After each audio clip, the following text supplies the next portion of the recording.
Evangelio de hoy. Lunes 21 de abril del 2025. Lectura del Santo Evangelio según San Mateo. Capítulo 28, versículo 8 al 15.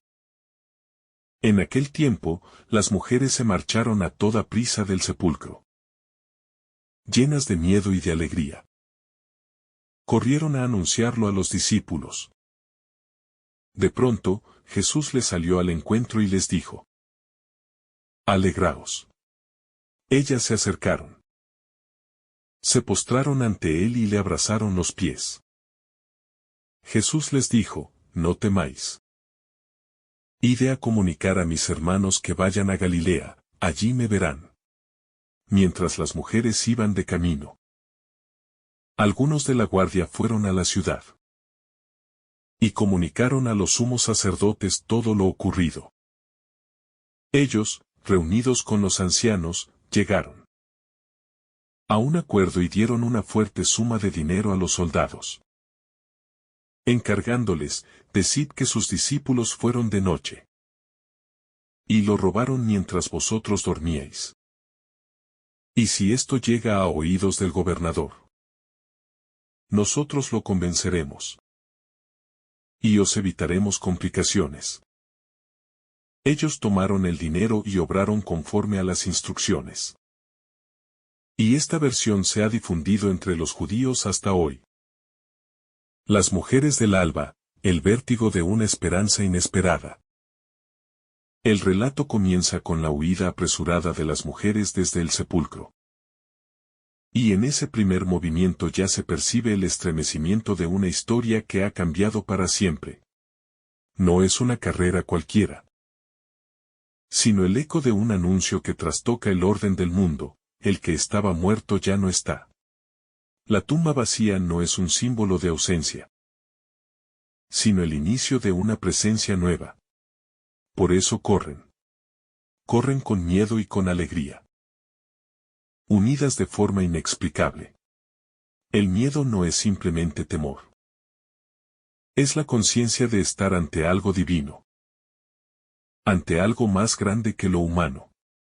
Y la alegría no es risa ligera, sino estremecimiento interno, una luz que desborda las entrañas.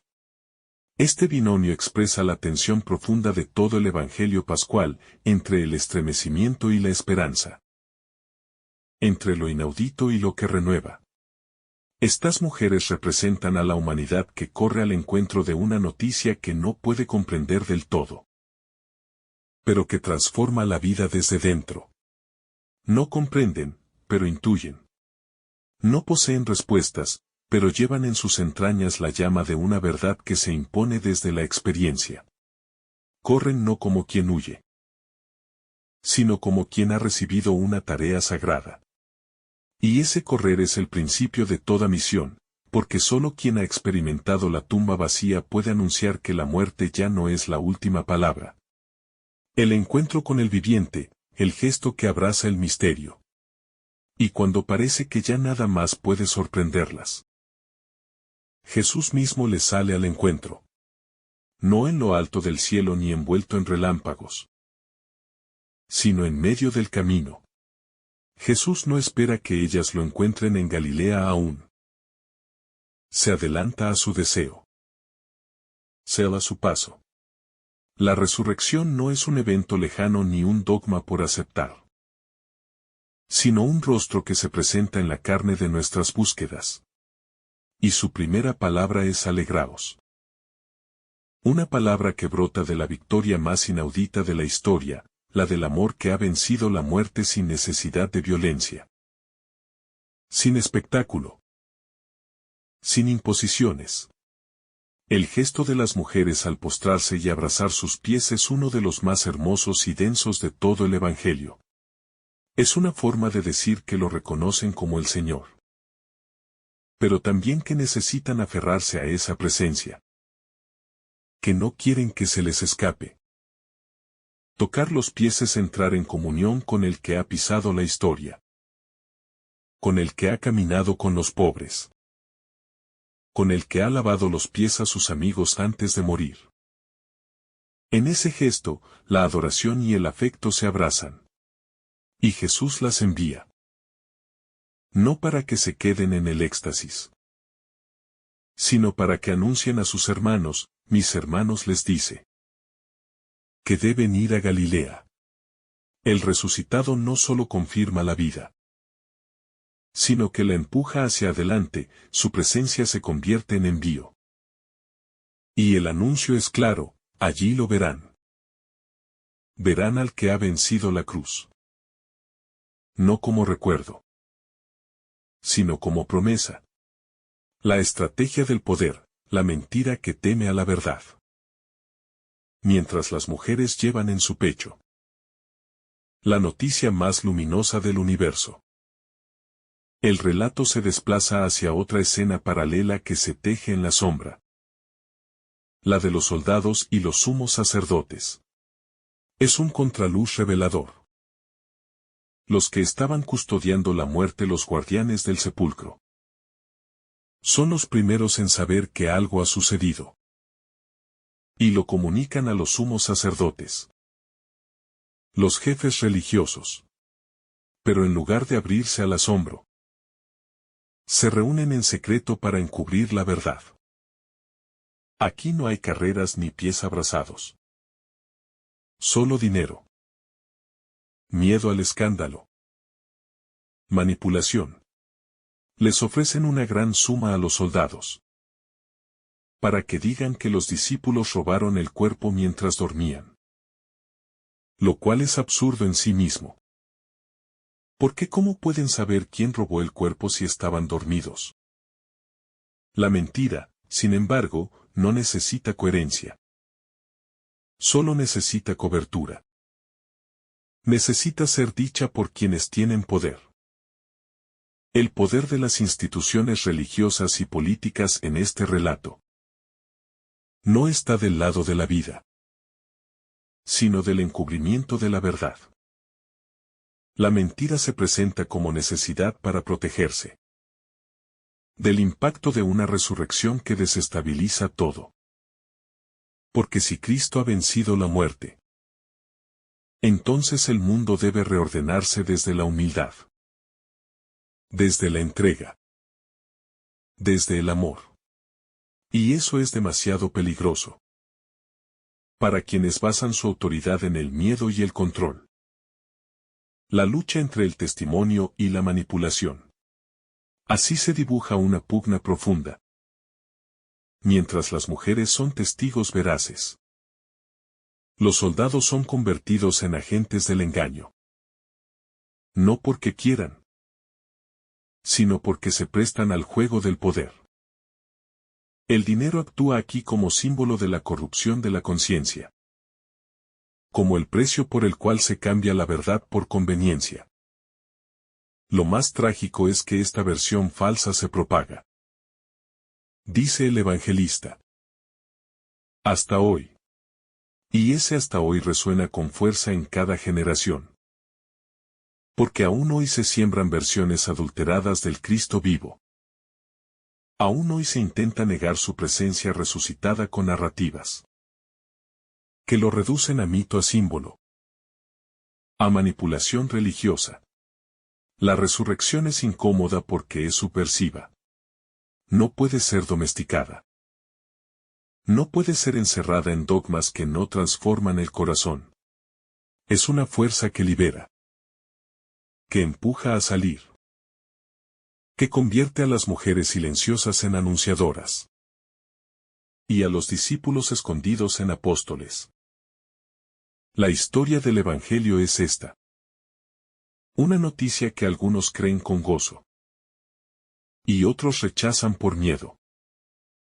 Y entre ambos grupos, la decisión personal de cada uno. ¿Nos dejamos encontrar por el resucitado? ¿O preferimos mantener la tumba cerrada para no complicarnos? Galilea como lugar de reencuentro, el Evangelio que empieza de nuevo. Jesús les dice que sus hermanos lo verán en Galilea. Y esta indicación no es solo geográfica. Es profundamente simbólica. Galilea es el lugar donde todo comenzó. Es el paisaje de los primeros llamados. De las curaciones. De las parábolas lanzadas al viento. Del pan multiplicado y del mar agitado. Volver a Galilea es volver a las raíces. Volver al primer amor. Volver al asombro de los días sin certezas, pero llenos de fuego. El resucitado no se presenta en Jerusalén, en el corazón del poder religioso, sino en la periferia, donde los corazones aprendieron a amar desde la fragilidad. Galilea es también el lugar del fracaso, porque allí volvieron los discípulos después de la muerte de Jesús, como si nada hubiera pasado, como si la historia se hubiera cerrado sin gloria. Es allí donde Jesús los reencontrará, no para reprocharles, sino para renovarles la llamada. El anuncio pascual no consiste en olvidar la historia, sino en permitir que la presencia viva de Cristo transforme lo vivido, incluso lo que fue herida y abandono. Galilea es la escuela de la memoria redimida, porque allí el que fue negado vuelve a amar, el que huyó vuelve a seguir, y el que dudó vuelve a confiar. La estructura de la mentira, cuando el poder teme a la verdad. La actitud de los sumos sacerdotes revela una verdad trágica de la historia humana. Muchas veces quienes poseen poder temen más a la verdad que a la mentira, porque la verdad exige transformación, mientras que la mentira permite que todo siga igual. La verdad del Evangelio no es ideológica, es vivencial. Toca lo profundo. Despierta conciencias. Rompe estructuras. Por eso los jefes del templo y los ancianos deciden no confrontar los hechos, sino fabricar una historia falsa. Y lo hacen con frialdad, con cálculo, como quien no busca la luz, sino la estabilidad.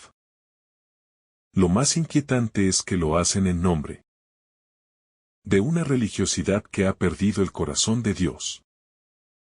La suma de dinero que entregan a los soldados es un símbolo del intento de comprar la realidad, de silenciar lo incómodo, de convertir lo inexplicable en algo manejable. Pero la vida no puede ser comprada, y mucho menos la vida que ha vencido a la muerte. Esta escena denuncia todo sistema que prefiere conservar el poder antes que dejarse transformar por la irrupción del amor resucitado. Denuncia toda institución, sea civil o religiosa, que prefiere esconder el testimonio de los pequeños, antes que reconocer que Dios habla a través de lo débil, lo marginal, lo inesperado. La fe como memoria viva que no puede ser silenciada. Lo más notable del relato es que la estrategia de los poderosos fracasa. Porque aunque se difunde la versión falsa, también permanece el testimonio de las mujeres. El Evangelio de Mateo nos muestra que la fe verdadera no se impone, sino que se transmite de corazón a corazón. La mentira puede circular. Puede incluso ganar popularidad, pero no tiene la capacidad de encender vidas. Solo el encuentro con el resucitado transforma. Solo el abrazo a sus pies. La palabra recibida con gozo. La misión aceptada en medio del miedo. Puede generar discípulos que arden. Por eso la comunidad cristiana no nace de un discurso, sino de un testimonio, el de unas mujeres que no pudieron callar lo que habían visto y oído. Esa es la fuerza del Evangelio, que lo proclamaron primero. Las que no contaban socialmente. Las que no tenían credibilidad en tribunales. Pero que se volvieron columna de la iglesia naciente. La verdad del resucitado se transmite en la humildad, en la ternura, en la valentía de quienes se dejan encontrar. Por eso, aunque se difunda la mentira, la luz siempre encuentra caminos para resurgir. La fe no es fragilidad. Es potencia escondida que resiste siglos de oscuridad. Porque nace de un encuentro que marca la vida para siempre. Un espejo para el corazón, ¿dónde estamos nosotros? Este evangelio no es solo narración. Es espejo. Nos confronta con sus personajes y nos pregunta sin preguntar. ¿A quién nos parecemos más? ¿A las mujeres que corren entre temblor y alegría? ¿O a los soldados que prefieren guardar silencio a cambio de comodidad? ¿A los sumos sacerdotes que temen perder el control? ¿O a quienes se dejan tocar por la novedad de un amor que no muere? Esta palabra nos llama a despertar. A dejar atrás las complicidades con la muerte. Con las verdades a medias. Con las seguridades que impiden correr hacia lo nuevo. Porque el resucitado sigue saliendo al encuentro. Sigue hablando. Sigue enviando. Y solo aquellos que se atreven a dejarse tocar pueden entrar en la verdadera alegría. La novedad desconcertante de Dios, lo impensable se vuelve vida. La resurrección no es una simple vuelta a la vida. Es el ingreso en una dimensión absolutamente nueva. Inesperada. Casi escandalosa. Dios rompe todos los esquemas humanos al resucitar a su Hijo. Y lo hace en silencio. Sin espectáculo. Sin venganza. Sin humillar a quienes lo condenaron. La lógica del reino no busca aplastar, sino levantar. La victoria del crucificado no es rencorosa. Es una victoria que abre puertas y caminos. Esa novedad desconcierta. Porque todos esperaban que si realmente era el Hijo de Dios, se presentara en el templo. O en la plaza. Deslumbrando con poder. Pero no fue así. Y por eso no todos pudieron verlo. Porque el que no ve con el corazón no puede reconocerlo.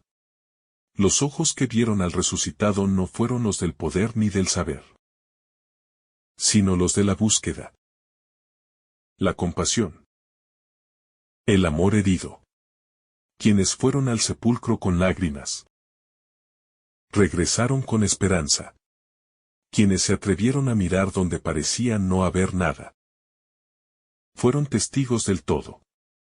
Esta lógica solo puede entenderse desde una fe profunda, que ha sido tocada por la experiencia viva de un Dios que vence sin destruir, que salva sin condenar, que resucita desde el amor. El miedo como frontera del anuncio, entre temblor y obediencia. El texto señala que las mujeres se alejan del sepulcro con temor y gran alegría. Una combinación aparentemente contradictoria, pero profundamente reveladora. El temor no es aquí el miedo paralizante, sino la conmoción ante lo inmenso, lo desbordante, lo que supera toda lógica. La alegría es la certeza profunda de que algo absolutamente nuevo ha comenzado. Algo que cambia la historia, el mundo y el alma. Ese temor reverente, mezclado con júbilo, es la señal de que se ha tocado el misterio. Y aún así, pese al temblor, pese a lo que no comprenden del todo, las mujeres obedecen, corren, anuncian. No se detienen a resolver todo intelectualmente. No esperan a tener garantías. No piden pruebas. Confían. Y al hacerlo, se vuelven puentes entre el resucitado y sus discípulos. En ellas, la fe se vuelve fecunda, porque no queda encerrada en lo privado, sino que se vuelve anuncio para los hermanos. Así es la fe pascual, no se guarda, se comunica, se transmite, se vuelve camino compartido. La palabra que arde en el corazón, alegraos. La primera palabra del resucitado en este pasaje es también profundamente significativa, alegraos. Una palabra que resume toda la Pascua, que condensa la buena noticia, que redefine el horizonte de la existencia. No es una simple expresión de ánimo. Es una proclamación que transforma todo dolor en posibilidad de nueva vida. El alegraos de Jesús no ignora la cruz, no la borra. La transfigura. Esta alegría no es euforia, ni escapismo. Es certeza de que el mal no tiene la última palabra, de que la muerte no es un muro definitivo, de que el amor ha vencido. Recibir ese alegraos es permitir que la tristeza, que a veces se nos pega al alma, sea habitada por la luz. Es aceptar que incluso nuestras heridas pueden volverse ventanas por donde Dios se asoma. Es dejar que la esperanza entre como el sol en la madrugada, rompiendo la noche, despertando lo dormido, inflamando lo apagado. El resucitado no da consejos, da vida, da sentido, da una misión. Por eso el alegraos no es punto final, es inicio de camino. La misión pascual, del encuentro al envío. El encuentro con el resucitado no termina en emoción, termina en misión. Jesús les dice: Ide a decir a mis hermanos que vayan a Galilea. Y esa indicación contiene toda la pedagogía del Evangelio. No basta con experimentar la presencia de Cristo. Hay que comunicarla, compartirla, hacer la carne en comunidad. La fe no se vive en soledad, porque el resucitado siempre remite a los hermanos, a la comunidad de los discípulos, a la historia compartida. Ir a Galilea es también volver al otro, volver a los que no vieron lo que yo vi, volver a los que siguen tristes, para contarles que la muerte ha sido vencida. El cristiano no es alguien que sabe más, sino alguien que fue encontrado, y por eso se vuelve testigo. La alegría pascual no se acumula, se reparte, se convierte en palabra, en abrazo, en servicio. El que ha visto al Señor no puede vivir igual, no puede callar, no puede resignarse. Esa es la misión que nace del sepulcro vacío, volver al mundo con una luz nueva, con un amor más fuerte que el odio, con una verdad que no puede comprarse ni silenciarse. El poder que teme a la verdad, la mentira como reacción ante la luz. El texto también muestra otra escena paralela, desconcertante y reveladora. Los guardias del sepulcro corren a contar lo sucedido. No a los discípulos ni al pueblo, sino a los sumos sacerdotes. Allí se encuentra la otra cara de la Pascua. La reacción de los que no quieren que la verdad se difunda. De los que prefieren sostener una mentira con tal de conservar su poder. De los que construyen una versión oficial de los hechos basada en el miedo, la manipulación y la codicia. Esa escena desenmascara que no todos los corazones están dispuestos a abrirse a la luz, y que muchos prefieren seguir viviendo en la penumbra de su seguridad, antes que abrirse a la novedad desconcertante de Dios. El soborno de los soldados. La invención de una historia que contradice la realidad. Y la propagación deliberada de esa mentira. Son acciones que muestran hasta qué punto el corazón humano puede cerrarse a la gracia. La resurrección no solo divide el tiempo. Divide también las actitudes. Hay quienes corren a anunciar con fe. Y hay quienes corren a encubrir con miedo. Esta oposición no se da solo en aquel tiempo, sino que se repite en la historia de la humanidad. Y aún en nuestra propia vida. Cada vez que elegimos esconder la verdad por conveniencia. Cada vez que callamos por temor o buscamos sostener el sistema antes que el Evangelio. Nos parecemos más a los sumos sacerdotes que a las mujeres del sepulcro. La lógica del mundo frente a la lógica de Dios, intereses o revelación. La mentira difundida por los jefes de los sacerdotes fue eficaz en su momento. Y se propagó entre muchos judíos. Como señala el texto. Hasta el día de hoy. Esto nos recuerda que la verdad no siempre es lo más popular. Ni lo más aceptado socialmente. Y que muchas veces se combate con mecanismos de poder. De influencia. De control. El Evangelio no niega esa tensión. La asume. La enfrenta. La ilumina. Cristo resucitado no vuelve para exigir justicia humana. Ni para vengarse de los que lo mataron. Sino para ofrecer una vida nueva. Que no se impone. Sino que se propone. Esa vida nueva choca con la lógica del mundo. Que prefiere lo útil a lo verdadero. Lo rentable a lo justo. Lo cómodo a lo valiente. Y por eso muchos no reconocen al resucitado, no porque falten pruebas, sino porque falta disposición interior para acogerlo. La Pascua no es para quienes buscan sensaciones, sino para quienes buscan sentido.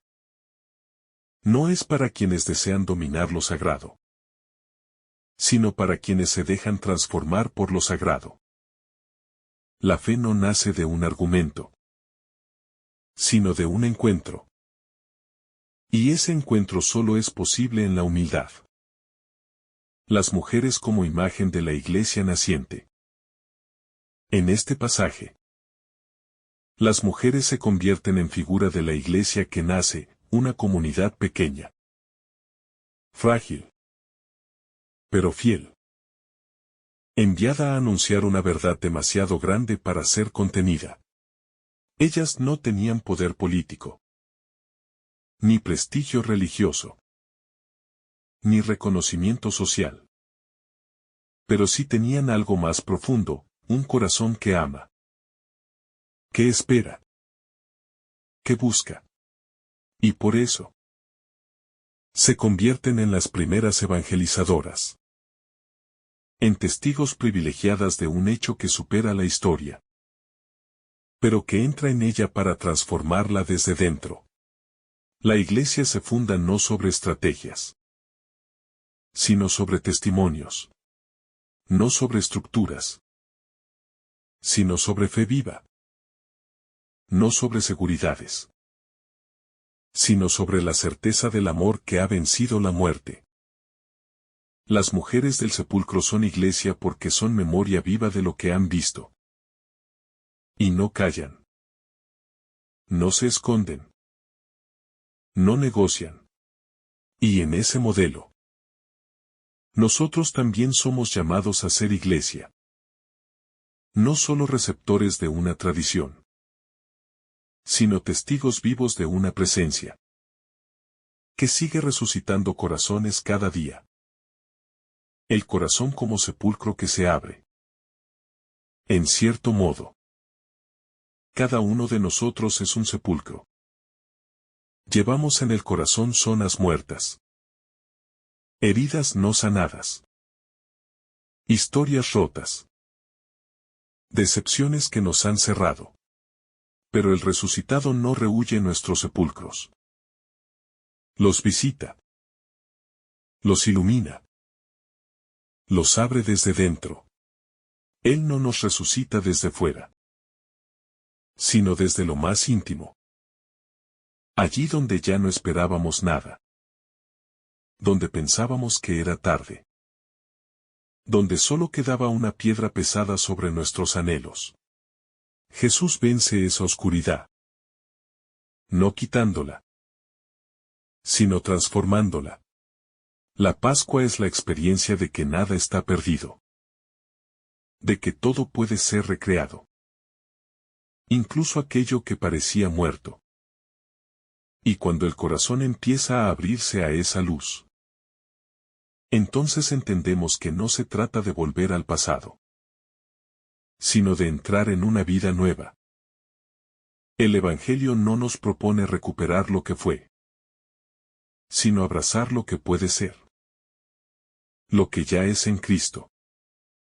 Y al hacerlo, también nosotros nos volvemos mensajeros de esperanza.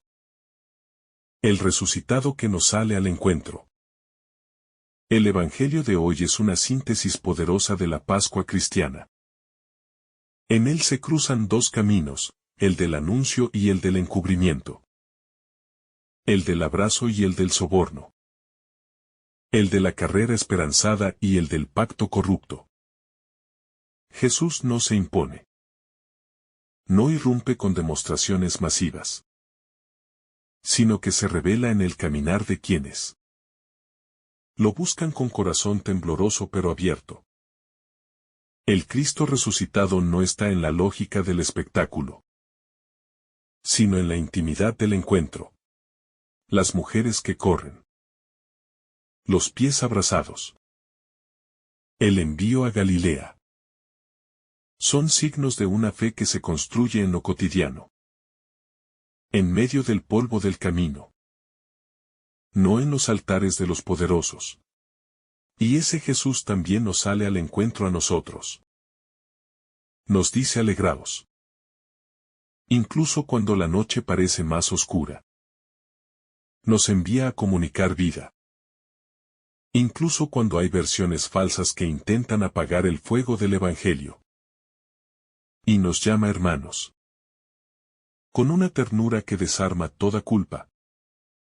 El Evangelio no termina en la tumba, sino en el corazón encendido de quienes se atreven a correr con miedo y alegría. Porque han oído que la muerte ha sido vencida para siempre. Que el Señor derrame sobre ti abundantes bendiciones. En el nombre del Padre, del Hijo y del Espíritu Santo. Amén.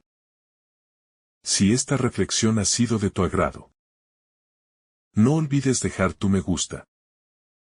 Compartir tu intención en los comentarios. Y activar la campanita de notificaciones. Para recibir estos mensajes cada día. Te saluda tu hermano Samuel. Deseándote un día lleno de bendiciones.